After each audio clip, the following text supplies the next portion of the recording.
เอ๊บเดี๋ยวเด้อเออ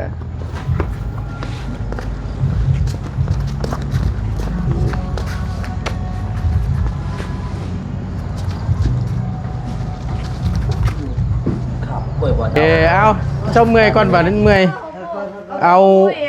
ปอปูไปช้างลูกชายอ้ายยังน้อยๆนึงเนาะพูดต้องกินก้อนแล้วตัวนี้ชั้นนี้ละลายเพิ่นจักนั่นน่ะหยุดกินก้อนตัวนี้ไม่กินบ่ได้เนี่ยปลาหึงบ่ได้เนาะปลาหึงบ่ได้ตัวนี้น่ะ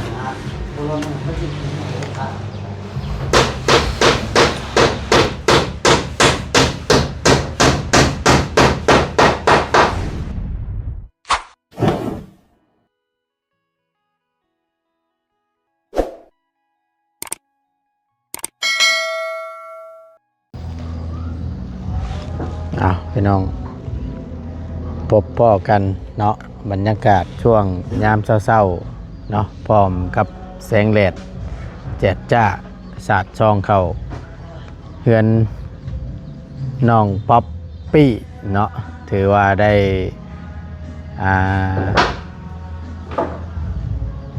ส่องแสงเข้ามาหาอีกห้อมหนึ่งเนาะหรือว่าท้องฟ้าแจ่มใสนั่นเองมื้อนี้ก็ได้พี่น้องเอ้ยในบรรยากาศช่วงยามเช้าๆเนาะพี่น้องเนาะขณะนี้เป็นเวลา 8 โมงว่าซั่นซะเนาะจะเช้าแน่นิดนึงเนื่องจากว่าทางพ่อสร้างเฮาเนาะหรือว่าได้บอกทั้งบ่ตูนเมื่อวานนี่ว่าตะปูเบิดว่าซั่นทางบ่ตูนก็เลยตื่นแต่เช้าแน่เพื่อว่าได้ซื้อตะปูไม่ทั้งช้างเพิ่นเนี่ยมันทันยันว่าเพิ่นถ่านั่นนะพี่น้องเนาะเอาก่อนอื่นพี่น้องเอ้ยกราบสบายดีและสวัสดีเด้อพี่น้องสบายดีบัดสุขุสุคนเนาะพบเจอกันไปเดี๋ยวทั้งประตูจะเอาอันนี้ให้ตะปูให้ซื้อมาตะปูตั้งพอสร้างแล้วว่าอยากได้สัก2 โลว่าสั่นเนาะเดี๋ยวให้ก่อนพี่น้องเอ้ยโอเคปึ๊บ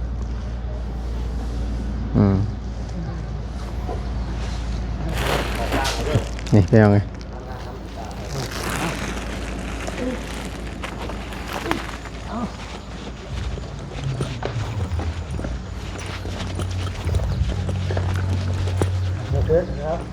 ปึ๊บโอ้ยโอ้ยโอ้ยโอ้ยอย่าเดินสวยเลยโอ้ยเลิกผู้เดียวครับผู้ใหญ่ปึ๊บปึ๊บค่อยค่อยปึ๊บปึ๊บมันเทิงเลยบาดเจ็บมันลมปุ๊บก็ไปแตกหัวเครื่องหนึ่งเลยเนาะเครื่องเดียวแม่นแล้วนี่เฮ็ดอะไรเอาไม้ยู่ไปนำบ่ค่ำๆไปนำบ่ไก่ก็ขี่ใส่ขาดเลยเนาะไก่ขี่ใช่ไหมภาชนะโอ้ยเนาะต้มรถเป็นยังตัวไรขี่ใส่ขาดแท้ไปเลยไปอีก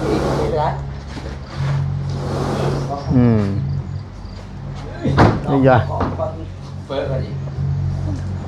เอาขึ้นไว้อีกบ่ขึ้นไว้จังมัด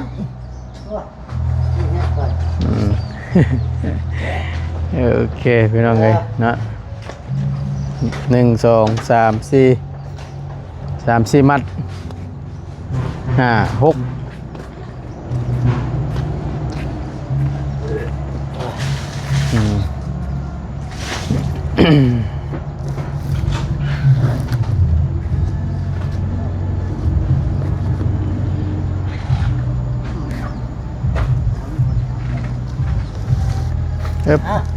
เดี๋ยวเด้อ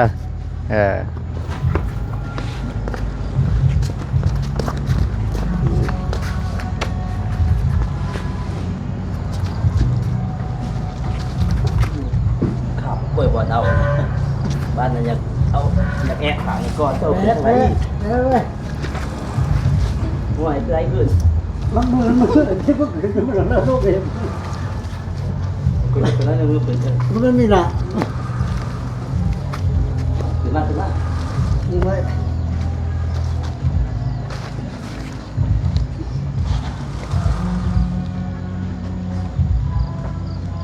เออ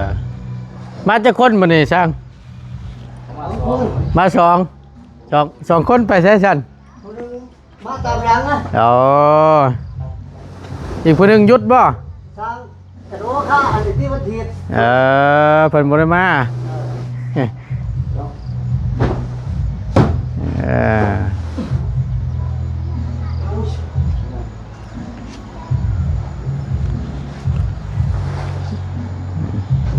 ขึ้นไปไหวพี่น้องเป็นเสียดด้านในพุ่นละบาทนี่เนาะ ว่าหนาข้าวอย่างน้อยนึง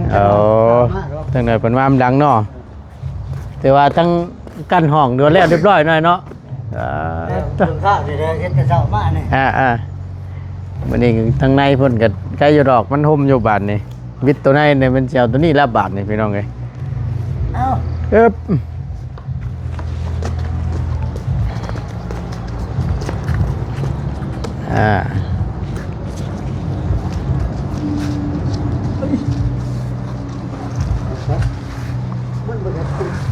พอได้น้องของน้องป๊อปปี้เพิ่นซอยเอ๊บ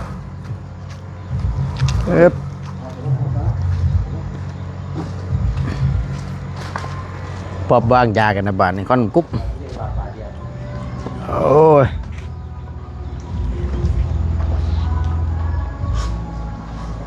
สะท้อนแสงในนิดนึงพี่น้องนะปอบเว้ยเฮ็ดอย่างนี้ควันจะได้บาทนี่เมาเลยกันกวดขี้พุ่น สวัสดีเด้อ สบายดีเฮ็ดหยังน่ะปล่อยยาพิษใส่กันบ่พันกลุ่มอยู่ปัดเทือน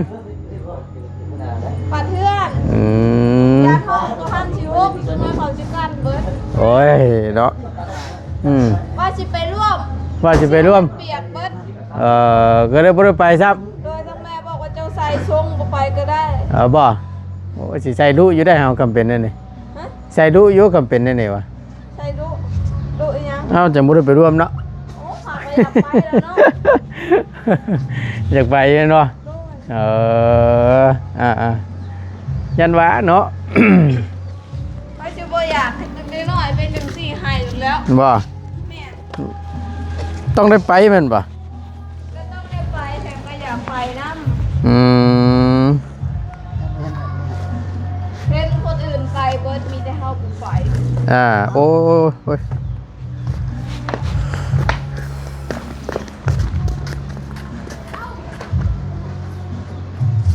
อึ๊บมาป๊อปประคองน้ำไม้เราไหมมันโลกเดียวมันนะต้องอยู่ พี่คอยยืดตั้งพี่เด้อยืดตั้งพี่ พอเลยพอก่อนเจ้าไม่ หลัดจับชนป๊อปจับชนจับยางมายืมพอแล้วป่ะจับมาอีกโอเคจับไปก่อนไปนอกไปเดี๋ยวเอาชื่อนี่มาให้เอาอันนึงเอากระลำนี่เย็นโอเคโดยไปฮึบชื่อกระลำให้กินได้บ่นี่เนาะจะสิเป็นวัดเป็นไหนซะบ่จักอึ๊บโอ้ย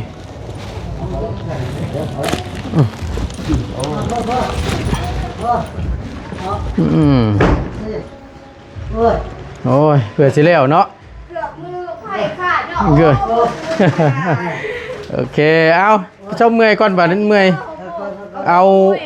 ปอปูภาษาลูกชายอ้ายยังน้อยๆนึงเนาะไหนใส่ตะปูด้วย เนาะพูนปอปูเจ้านั่น ไปดีเด้อมาดู ตายลูกชาย5 ปีปลายนึง เนาะ เนาะอันตอนนี้ใหญ่เพิ่นนดเช้าปลายเลยกะแลมแบ่งกันให้ทั้งตู้พ่อแล้วผู้ให้อ้ายแล้วผู้ไปกินก่อนต้อง จะไรใส่ถุงใต้ก่อนช่วยต้องกินก่อนแล้วตัวนี้ชั้นนี้ละลายเบิดจักนั่นน่ะหยุดกินก่อนตัวนี้ ไม่กินอะไรเนี่ยตาเหลืองอะไรเนาะ ปลาหึงบ่ได้ตัวนี้น่ะกินก่อน นั่งไอ้ตะล่าง แบ่งกันเอารถยันว่าเจ้าถ่าตะปูใช่ดอกนะ2 โลพออยู่ด้วยพอเนาะเหมือนเนาะโอเคใช่เยอะดอกช่วงนี้ก็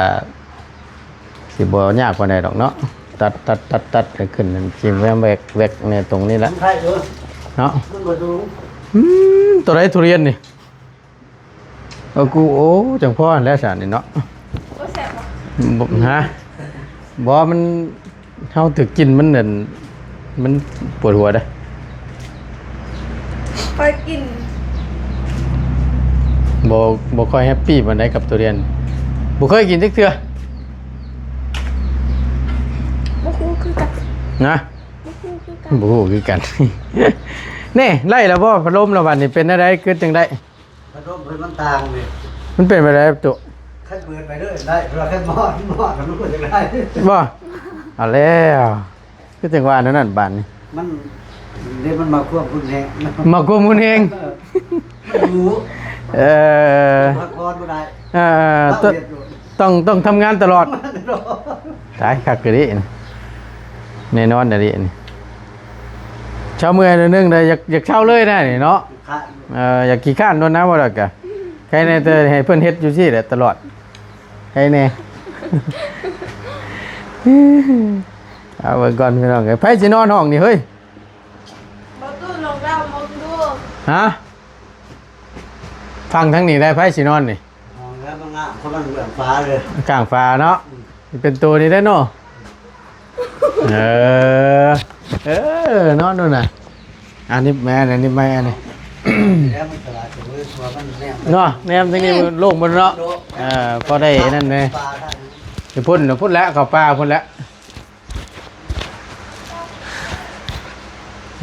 หยุดกินก่อนแต่บูหยุดกินบ่ได้แล้วตัวผู้เด้อยังอีกเด้อตอนตู้เด้อยังเดือชองงานเพิ่มอีกก็ได้มวยสิเป็นวัดจะมาจักเนาะบาทนี้เนาะ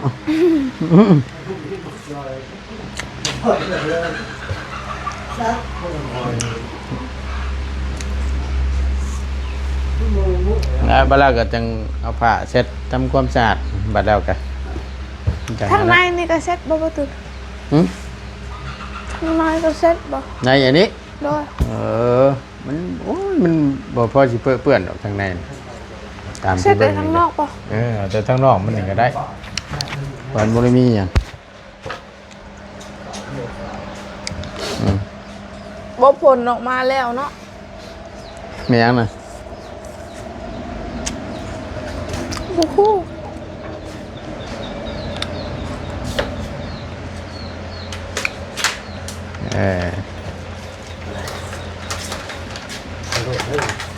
เอาจัดการเอาเด้อตุ้ยจัดการรถ ลองคนเนี่ย 2คนก็ใครอยู่มันอยู่ช่วงนี้อยู่ อยู่ตาม แม่น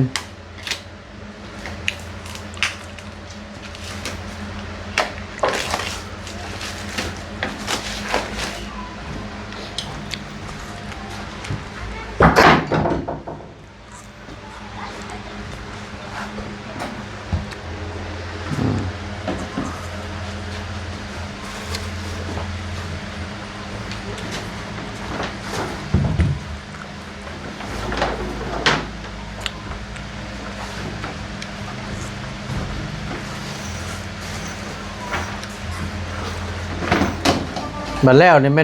มันกบที่หลังน่ะมันปิดเลยบ่นี่น่ะปะสบายอ๋อ โอ้เดี๋ยวแหมเดี๋ยวว่าแต่คุณลงเพจจริงคุณแค่นี้ส เอา บาย โอ้แบ่งกันโอเค ขายบาทเดียวแล้วมันบอลเดียวกันมันยาก อืม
อยู่ว่าทางจะอยู่ว่าติเกี่ยวมาหาเจ้าของคือเก่าบ่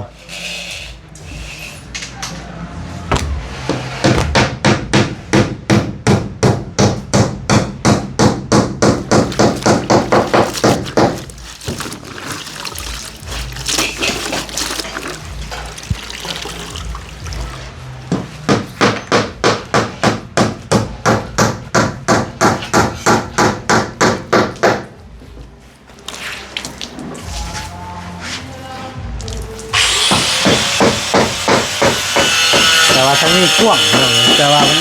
เป็นขา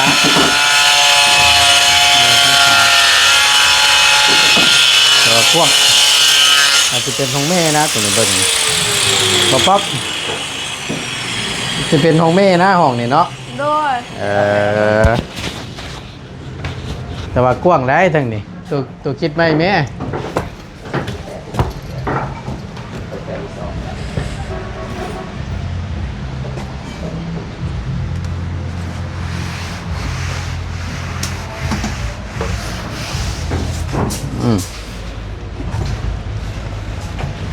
ประตูนเขาเสร็จก็ถึง เถิงใส่สิบเถิง อยู่ถึงนั่นแหละ เด้นี่ ฮะ ตัวนี้เสริมนี่ตัวนี้เสริม ตัวไหน เด้ ตัว นั่นแหละยกขึ้นมาช้อนนี้ขึ้นแล้วเลยโอ้ยเสียงเพลงนะเสียงหลังจำไปลอง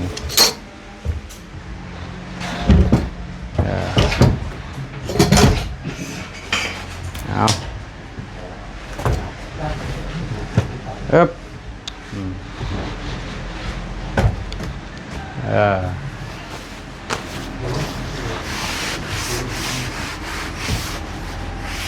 เยี่ยม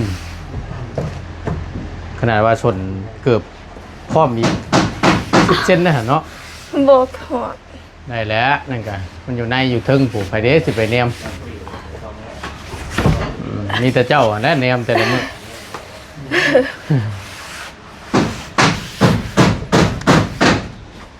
ได้แล้วเสร็จลงมาโดด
เบิ่งได้สุดโตป่ะ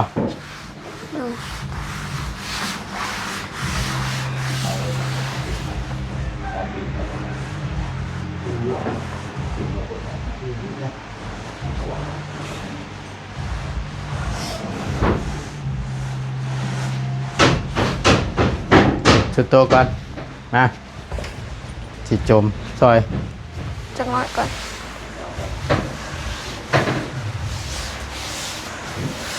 เ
จบซอยเนี่ยก็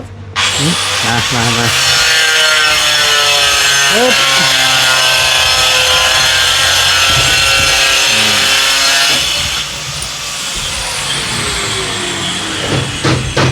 ได้ป่ะเขาอีกบ่ พอแล้ว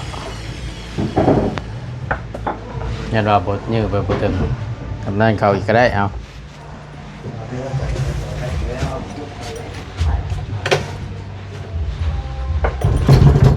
พอแล้ว เอา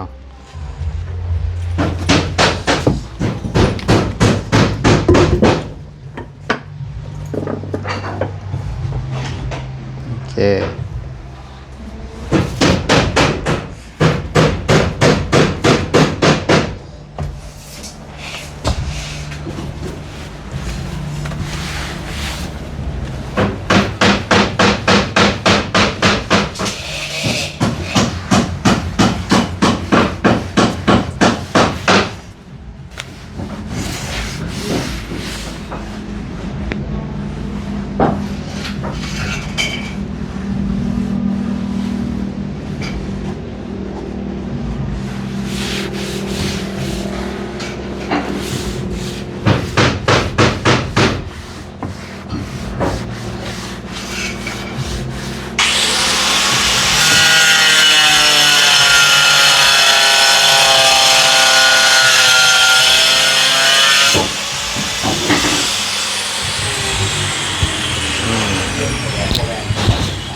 ควันพี่น้องเลย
โอเคบาท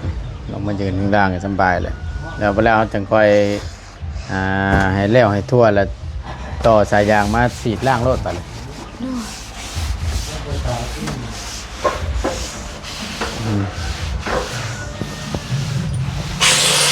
โอเคครับ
เริ่มมืดเข้าได้พอไปป่านนี่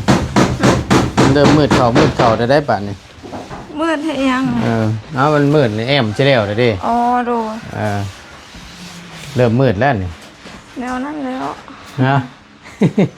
โอเคสันไปมีแต่ทำความสะอาดเถอะเด้อ โดย จะได้ขอจบคลิปก่อนบัดนี้เด้อ โดยกะ โอเค ขอบคุณทางผู้ใหญ่ใจดีที่เข้ามารับชมคลิปนี้เด้อแล้วก็ปลาลุงน้ำแล้วก็ขอให้ลุงหนวดเดินทาง อืม ขอให้บอตูนเดินทางปลอดภัยเขาจะขอยืมขอโทษน้ำเด้อ บอกเพียง มาโอเคเสร็จเต็มแล้วใช่เนาะไปสันพี่น้องเอ้ยอยู่ดีมีแฮงบ่ตุนก็ได้ลำลาละบัดนี้เนาะสบายดีเด้อพี่น้องเด้อ